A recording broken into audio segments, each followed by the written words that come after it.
Welcome to this video. We're going to develop now chapter 28. This is the chapter of unemployment. Remember, this is a book of Gregory Mankiw, Principles of Economics, 8th edition. So, first, we know that naturally most of the people they need work. So, if they need work, this is like these labor earnings.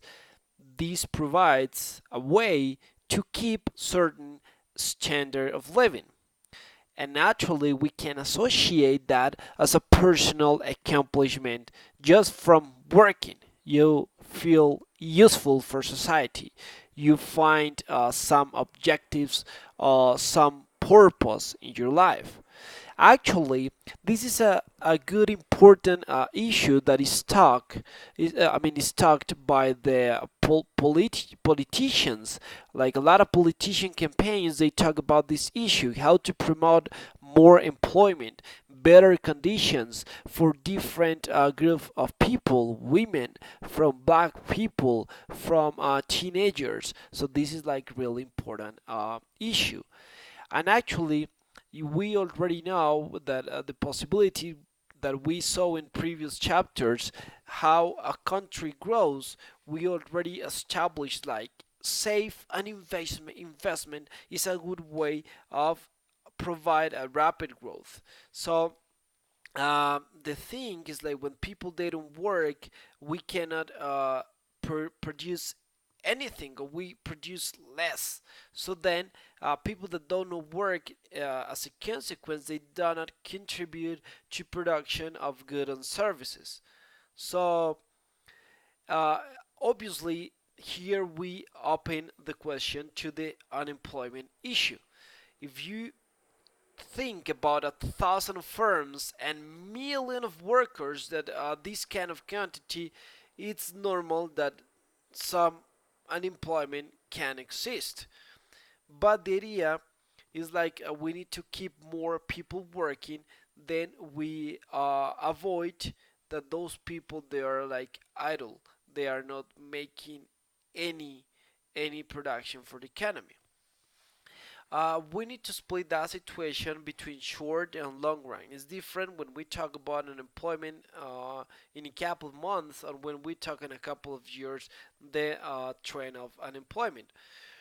There is some concept that we need to start to explore now, which is the natural rate of unemployment. This is the amount of unemployment that economy normally experiences. That is extremely difficult or even impossible to keep the unemployment zero, which means falling employment. Here, another important thing is the cyclical unemployment. This explanation is the year-to-year fluctuation in unemployment that is around its natural rate, and this is more associated with the short run. We know that this is not desirable, but just is normal. Even in the long run, that we have the cyclical unemployment. This is like the economic cycle, that we know that there is a peak and there is a bottom, and this is a normal fluctuation around the medium, and this medium part is what we call the natural rate of unemployment. So the first question that we're going to explore is how unemployment is measured in order to talk like objectively about it. So this is measured in the United States by the Bureau of Labor Statistics, which belongs to the Department of Labor. This is provided every month. This is a press. It is released to the press with different types of unemployment. It includes like length of the average work week and the duration of unemployment. This is organized with a survey with 60,000 households, and this is published in the current population survey. Based on those answers to these 60,000 households, the BLS places each adult is considered people above 16 years, 16 and older, in three. So the basic one, employed. Those in this category, it is included people that they are paid employees or even unpaid employees. Full time and part time are counted. Obviously, people in vacation, illness, or bad weather that they don't go to work. The other side, we have the unemployed. Unemployed, those are people that they're available to work. They really want to work, but they are trying at that part, trying to find job in the last 4 weeks, not in the labor force. So we're talking about full-time students. They maybe they are not looking for a job, or homemakers or retirees as well. What is the labor force, and what is the unemployment rate? The labor force is considered as the number of employed plus the number of unemployed. And what is the unemployment rate? The unemployment rate is not more than the number of unemployed over the labor force times 100, which makes like a percentage of the total labor force that they don't have a job.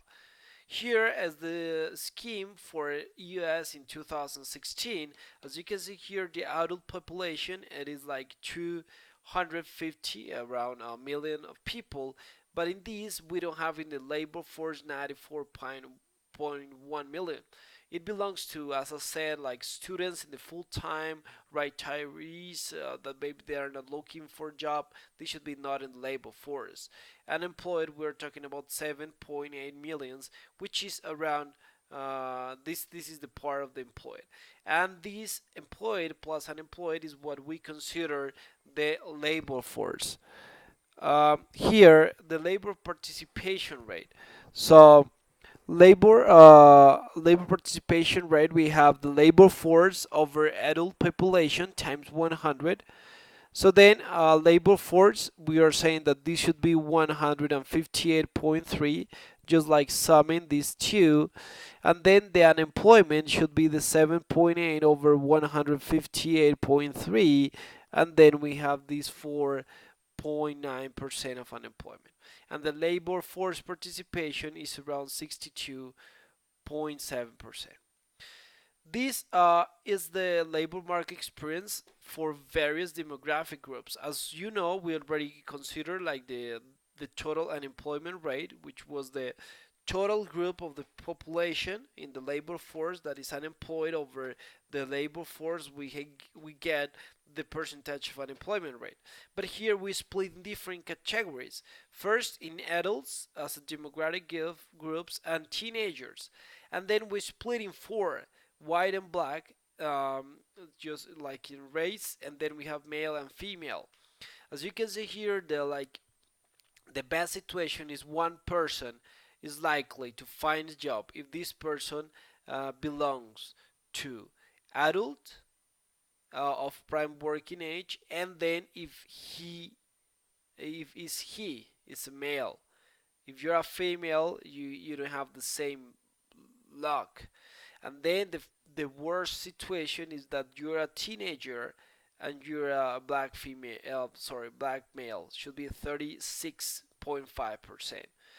But naturally, other important thing here is the labor force participation rate.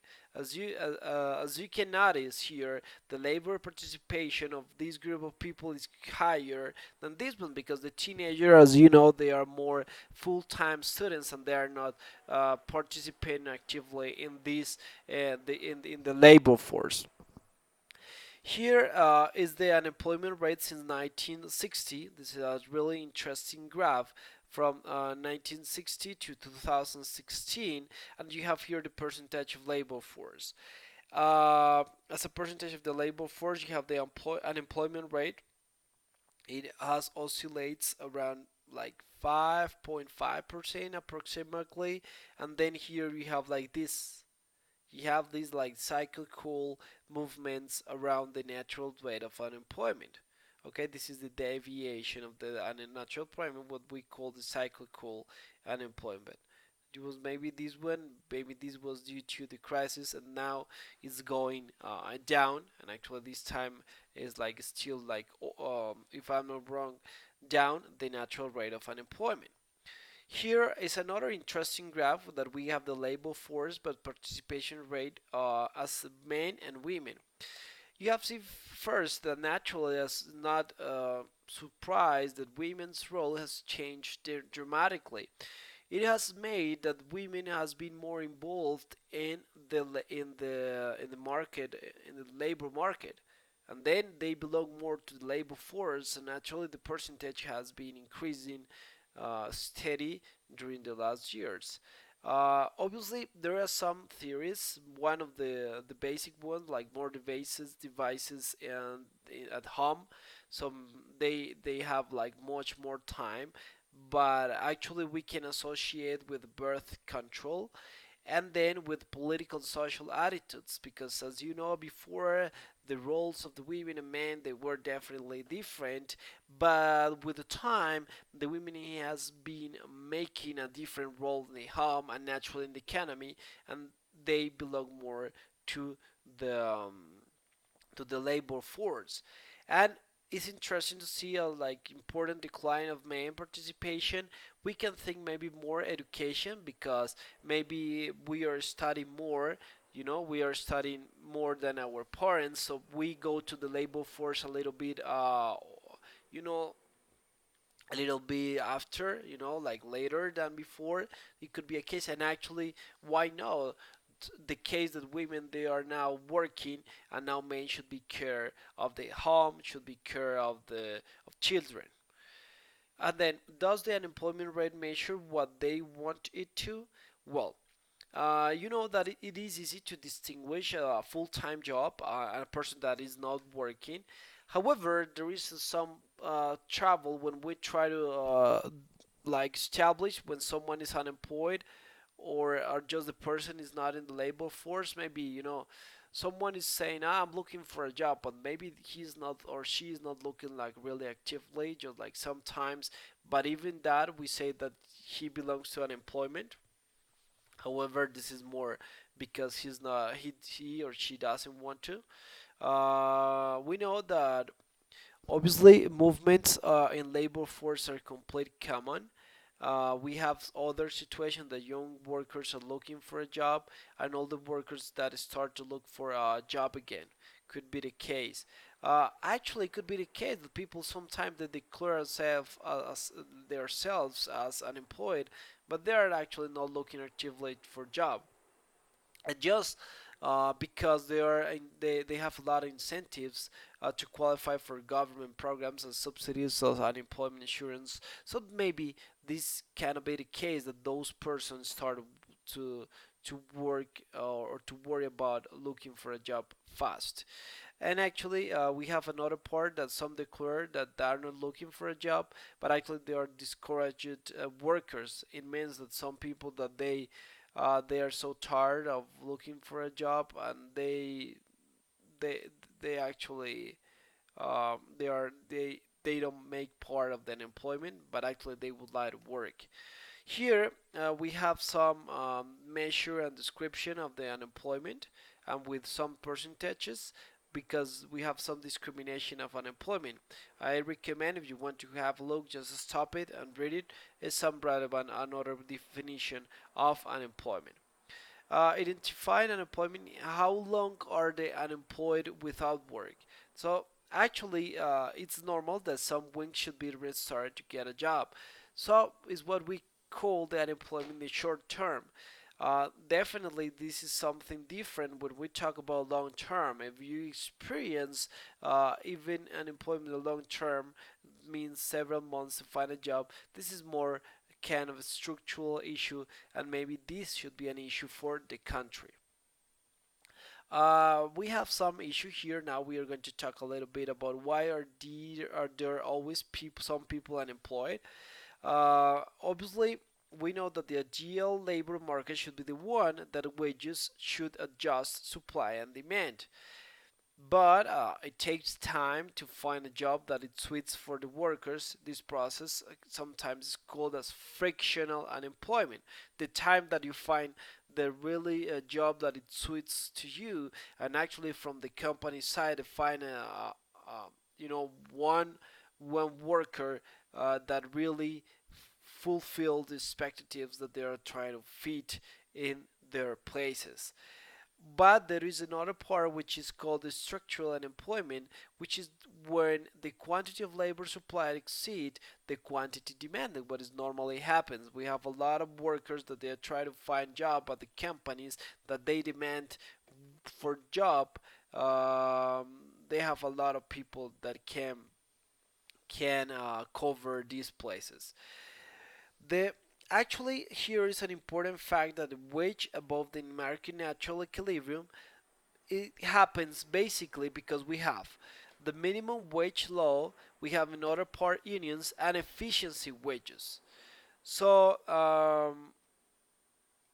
here, for example, we have like some frictional unemployment is inevitable because all workers they have different characteristics. So it's not like if everybody has the same characteristics, this should be like close to like zero unemployment or something really low, or at least no frictional unemployment, because it wouldn't take so much time to find a job.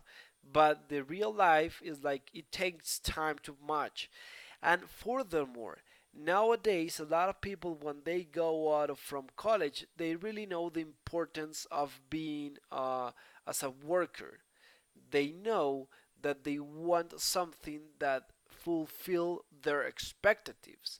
Maybe kind of different from before. Maybe our parents they saw the job or the work something as mandatory that they had to. Otherwise, is the situation now. Teenagers or young people they are looking more for a job that they really like to. So it takes too much time to find something that fits your expectations. So other important thing is like the situation or shifts from one sector to another one. Imagine the situation that the oil prices falls. So naturally oil companies cut back workers. Automobile companies hire employees because more automobiles maybe they should be yes be bought from the customers. So then from this reason they need maybe some employees, is what we call the sectorial shifts. So actually, when we talk about in previous chapter about the international trade, so we know that there is a comparative advantage. It is the cause why some countries they specialize in some particular products, but we know that maybe sometimes this is not as stable. So for these reasons some people they need to move from another sectors. For example, the situation of the US is a clear example about what the situation is. So we know that they fell 831,000 jobs in construction field, actually 2.1 million in manufacturing as well. However, the mining brings 321,000, and then even food and services 1.9 million. Or healthcare and computer system design they provide as well an increase. So then is what we call sectorial shifts. What is the role of the public policy on the job search? So we already know that the internet and a lot of platforms they help to diminish frictional employment because it takes in theory less time to find a job. But actually we have here like the public policy has an impact, which is the government. They can run and employ agencies. They can provide training programs to get some workers ready to better jobs. But actually, at the end of the day, some people they say that public sector shouldn't be involved in that process. And actually, the private way sometimes has better reputation than the government programs. So one of the measures that the government provides is the famous unemployment insurance that is provided more in countries with higher standards of living. As a consequence, it's not like the intention, but it increases frictional employment. Actually, this is a tool that they provide basically a partial protection against a job loss. So Actually, we have some condition, not just like you are unemployed, you can receive this benefit. Actually, who quits the job and were fired by cause just enter the labor force. So it could be it could be the case. I mean, one just quit the jobs, or maybe were fired by cause, or just entering labor force cannot ask for unemployment insurance. Just paid this insurance when someone was not like longer required in the previous company, but was not his or her fault. And actually, they provide a 50% of the previous salary for 26 weeks. And this is one important fact here. Remember the first video, it was the 10 principles of economics, and people respond to incentives. If you are receiving money for not working, maybe one, you're not going to exert too much effort to find a job fast, or furthermore, maybe um, maybe you can just like avoid taking some jobs that maybe you would take in the place you need, but now that you have this insurance program, you don't take it. So definitely it's a controversial policy. Here we start why we don't have like this zero unemployment or some close to the full employment. One of the most important causes should be the minimum wage laws. Here we have the graph of the market labor. So here different, we don't have the price. With the price of the salary should be the wage, and here we have the quantity of labor. Here we have as the normal usual curves, labor and labor supply and labor demand. And here this should be the wage equilibrium, and this should be the part where the exactly demanded by the companies should be the exactly value of the that is paid for the workers. So this difference, the minimum wage, is what we call the surplus of labor, which is the unemployment. It means that more people is trying to offer their services, but this is the quantity that being employed. So that it increases frictional unemployment naturally, and here we start to talk about the structural employment when there are not enough places for workers. Those are one of the reasons of unemployment. But actually, we need to recognize that it does not affect all workers. They have salary above minimum wage, a lot of people. So it goes. Unfortunately, go to the least skills and least experienced members of labor force. So, what is the other role of condition or different wages equilibrium in the economy? Should be the unions and collective bargainings. What is the economics of unions? Basically, this is a worker association that bargains wages, benefits, and working conditions. At this time, 11% people belongs to union, different from 1950, where one third were unionized. From the economic standpoint, union is a cartel, so group of sellers trying to exert the market power. Then they use collective bargaining to take advantage. And if they don't see or they don't receive these ideas, the benefits, they can provide a strike. And sometimes we know that the union jobs they are better paid than the average. But are unions good or bad for the economy? Well, we have the two sides. From one side, we can say that it's type of cartel, and cartel not like something like narco or something like that. It's more like they can fix the conditions, they can fix the prices. So then this could be bad because they can make like maybe some associations that they are not good. And actually, with these high wages, they produce more unemployment, and the insiders they are much better in the expenses of the outsiders of the union. So then this should be a bad as well.